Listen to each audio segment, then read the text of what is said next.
Travel Bridges 3513. Is there anything a co-pilot can realistically do in the split seconds if the other pilot suddenly makes a catastrophic input? Well, the other pilot did. 10 seconds after the fuel control switches were placed to cutoff, I'm assuming the other pilot placed them back to run.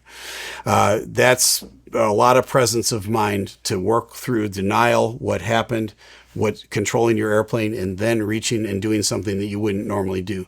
10 seconds is pretty quick. It wasn't quick enough, but it was amazing on the part of that other pilot.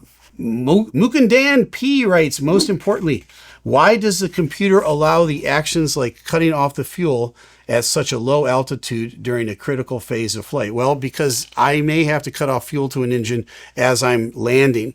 Let's say I'm at 300 or 400 feet and I get an engine fire on one of my engines.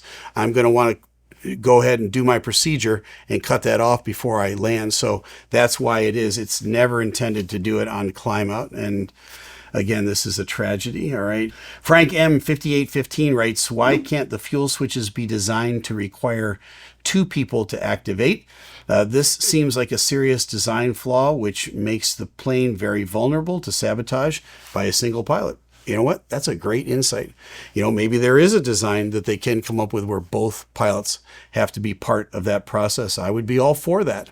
I don't think it would slow down the process of shutting down an engine that you needed to shut down, because when we do shut down an engine, a single engine for a failure, we both confirm that it's the proper engine. I place my finger on the fuel control switch ahead of time. The other pilot confirms it with me. Then I grab it. I go placing it to cutoff. I place it to cutoff, and he confirms it was placed to cutoff. That takes a while. Why not make that a more elaborate thing? I think that's a great suggestion.